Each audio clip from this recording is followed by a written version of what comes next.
Today we are going to start our first problem on piecemeal distribution of cash. This is the example A, B and C, three partners, profits and losses. Profit sharing ratio is given 3:1 and partnership firm was dissolved on 30th June 2019, on which date balance sheet position of balance sheet is given.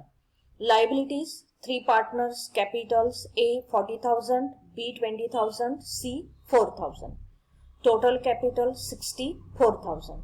Loans is internal liability of partnership firm. Amount of A loan 12,000, B 8,000, total loan 20,000.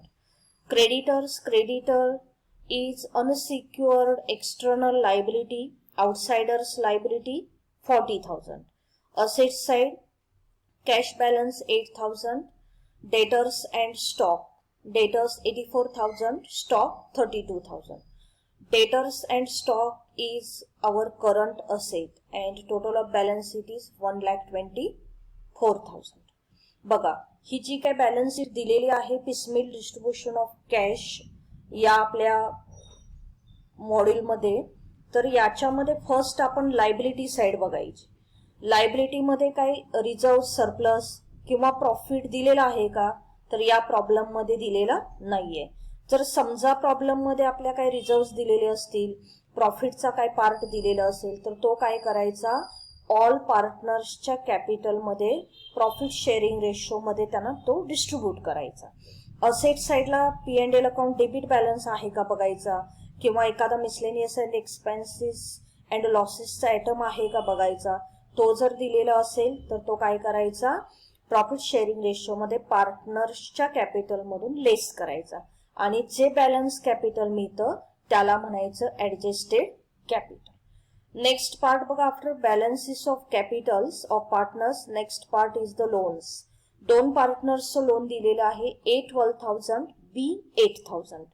एकाच पार्टनर्सचं loan असेल तर आपण काय करणार, आपल्याकडे जशी cash येत जाणार आफ्टर सेलिंग ऑफ असेट, ती कॅश आपण त्या पार्टनर्सचं लोन काय करणार, क्लिअर करणार. पण या प्रॉब्लेम मध्ये A चं लोन आहे 12,000, B चं लोन आहे 8,000. तर आपल्याकडे समजा सफिशियंट कॅश असेल 20,000 अवेलेबल, तर हे लोन आपण क्लिअर करायचं. समजा कॅश कमी असेल तर काय करायचं, 12,000 आणि 8,000चा रेशो काढायचा. तो रेशो किती येतो, 3:2. 4च्या टेबलने बघा 3 0 गेले दोन्हीकडचे, 4 × 2 8, 4 × 3 12. तर 3:2 रेशो मध्ये काय होणार, A आणि B चं लोन आपण क्लिअर करणार. Last creditors 40,000. Creditor, bills payable हे काय आहेत, आपले अनसिक्युअर्ड लायबिलिटीज आहेत. तर क्रेडिटर आहे 40,000, एक्सटर्नल लायबिलिटी आहे ती एकच आहे 40,000. बघा पेमेंट करत असताना कसं पेमेंट करणार, फर्स्ट आपण प्रेफरन्शियल लायबिलिटीज पेड करतो. प्रेफरन्शियल लायबिलिटीज मध्ये कोण येतं, गव्हर्नमेंट ड्यूज, एम्प्लॉईज ड्यूज. तर काही इन्कम टॅक्स असेल, सेल्स टॅक्स असेल, एक्साइज टॅक्स दिलेला असेल तर तो फर्स्ट पे करून घ्यायचा. काही इन्कम टॅक्स असेल तर एम्प्लॉईज ड्यूज मध्ये काय outstanding expenses, wedges, salary, compensation fund वगैरे काय पे करायचं असेल तर ते पे करायचं. पण ते जर नसेल तर काय करायचे, या बॅलन्स शीट पुरता आपण विचार करूया. फर्स्ट क्रेडिटर क्लिअर करायचे, त्याच्यानंतर A, B पार्टनरचं लोन क्लिअर करायचं आणि त्याच्यानंतर आपण काय करणार, आपलं जे स्टेटमेंट असेल, statement of excess capital, statement of surplus capital, तर त्या स्टेटमेंटमध्ये आपल्याला अल्टिमेट एक्सेस कॅपिटल मिळणार ते क्लिअर करायचं, नंतर एक्सेस कॅपिटल क्लिअर करायचं आणि या फेजला आल्यानंतर आपल्याला पार्टनरचा कॅपिटल बॅलन्स हा त्यांच्या प्रॉफिट शेअरिंग रेशो मध्ये दिसणार. त्यानंतर जर आपल्याकडे कॅश जर आली समजा, तर ती काय करायची, आपण या ऑल पार्टनरना त्यांच्या प्रॉफिट शेअरिंग रेशो मध्ये काय करायची, डिस्ट्रीब्यूट करायची. तर हा आहे आपला प्रॉब्लेम. याच्यामध्ये आपण पुढे बघूया त्यांनी काय ऍडिशनल इन्फॉर्मेशन प्रॉब्लेम मध्ये दिलेली असते ऑलवेज. तर ती ऍडिशनल इन्फॉर्मेशन आपल्याला काय दिलेली आहे ते आपण बघूया. ऍडजस्टमेंट्स असतात प्रॉब्लेम नंतर ऑलवेज.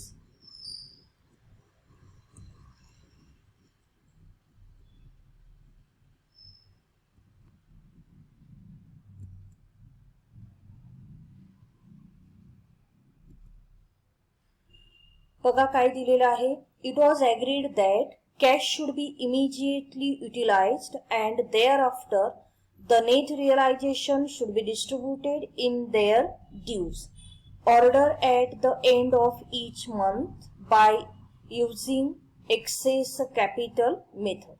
बघा प्रॉब्लेम मध्ये काय दिलेलं आहे की कॅश आल्यानंतर नेट रिअलायझेशन ऑफ कॅश झाल्यानंतर ती कॅश काय करायची, मंथ एंडला काय करायची, सर्वांना जे काही क्लेमंट्स असतील त्यांच्यामध्ये ती डिस्ट्रीब्यूट करायची. आणि आपल्या सिलेबसमध्ये एकच मेथड आहे एक्सेस कॅपिटल मेथड. ती मेथड काय करायची आपल्याला फॉलो करायची, यूज करायचे. डेट्स दिलेले आहेत रिअलायझेशन ऑफ कॅशच्या. कुठल्या डेटला आपल्याला कॅश रिअलाइज झालेली आहे, कॅश रिसीव्ह झालेली आहे, तर त्याच्या डेट्स दिलेल्या आहेत. फर्स्ट रिअलायझेशन 15 जुलै 19, 22,000. Second 20 August 2019, 21,000. Next 6 September 2019, 32,000.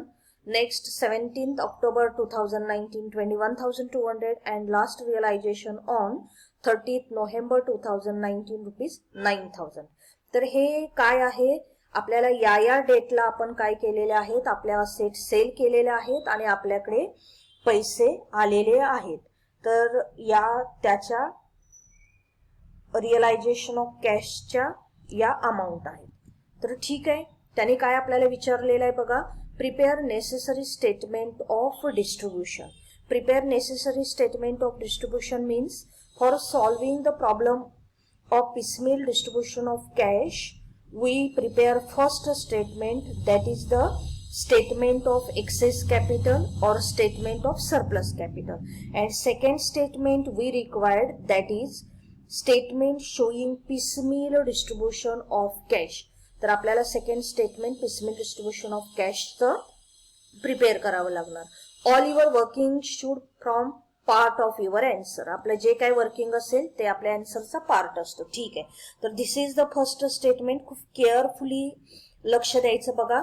Statement showing excess capital. Statement म्हटलं की डेबिट क्रेडिट नाही, पर्टिक्युलर्स आणि आपल्याकडे रुपीज कॉलम असतात. बघा particulars for statement showing excess capital 3 partner असतील तर आपल्याला 4 कॉलम गरजेचे असतात. बघा first column particulars, next A rupees, B rupees and C rupees. 3 पार्टनरना 3 कॉलम्स. बघा आपण स्टार्ट करूया statement showing excess capital. First आपण काय करणार, कॅपिटल बॅलन्स घेणार. हा कॅपिटल बॅलन्स कुठला आहे, हा कॅपिटल बॅलन्स बॅलन्स शीट मध्ये जो दिलेला आहे तो कॅपिटल बॅलन्स. ए 40,000, बी 20,000, सी 4,000.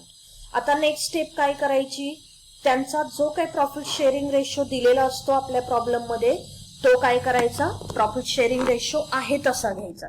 मग आपल्या प्रॉब्लेम मध्ये प्रॉफिट शेअरिंग रेशो किती दिलेला आहे, ए पार्टनर्सचा प्रॉफिट शेअरिंग रेशो आहे 3, B partners profit sharing ratio 2 आणि सी पार्टनर्सचा प्रॉफिट शेअरिंग रेशो आहे 1.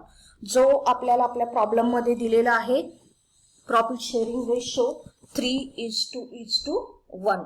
तर तो रेशो आपण आहे तसा घेतला या ठिकाणी. ठीक आहे, नेक्स्ट स्टेप असते आपली कॅल्क्युलेशन ऑफ युनिट व्हॅल्यू.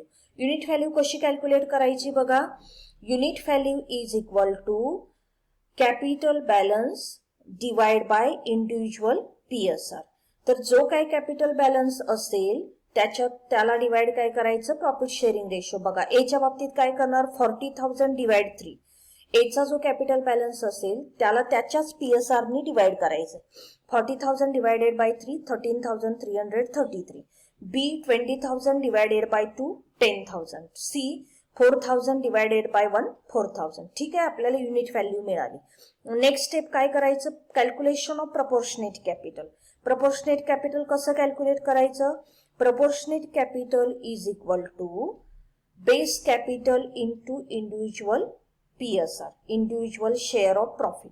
आता बेस कॅपिटल कुणाला म्हणायचं, तर ज्या पार्टनर्सचं युनिट व्हॅल्यू सर्वात कमी आहे, smallest unit value take as the base.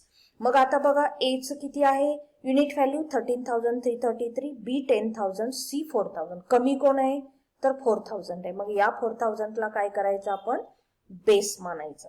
मग आपण बघा प्रपोर्शनेट कॅपिटल कसं कॅल्क्युलेट करणार base capital into individual PSR.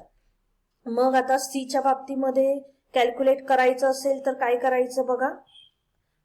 सीच्या बाबतीमध्ये कॅल्क्युलेट करायचं असेल तर काय करायचं बघा 4,000 इंटू 1 त्याचं प्रपोर्शनेट कॅपिटल 4,000. लक्ष देऊन बघायचं बघा 4,000 इंटू 1 किती आलं त्याचं प्रपोर्शनेट कॅपिटल 4,000. बेस बदलायचं नाही तो सर्वांसाठी समान असतो त्यालाच आपण बेस म्हणतो. बघा इथे 4,000 इंटू 2 बघा बेस तोच राहिला 4,000 आणि बीचा पीएसआर आहे 2 म्हणजे त्याचं प्रपोर्शनेट कॅपिटल आलं 8,000. एच्या बाबतीत काय करायचं base capital 4,000 into his share of profit 3 4,000 into 3 त्याचं प्रपोर्शनेट कॅपिटल किती आलं 12,000 आलं. एक्सेस कॅपिटल कसं फाइंड आउट करायचं बघा तर काय करायचं आपल्या प्रॉब्लेम मध्ये बघा कॅपिटल बॅलन्स एचं 40,000 लेस प्रपोर्शनेट कॅपिटल 12,000. हे ऑलवेज लक्षात ठेवायचा हा फॉर्म्युला.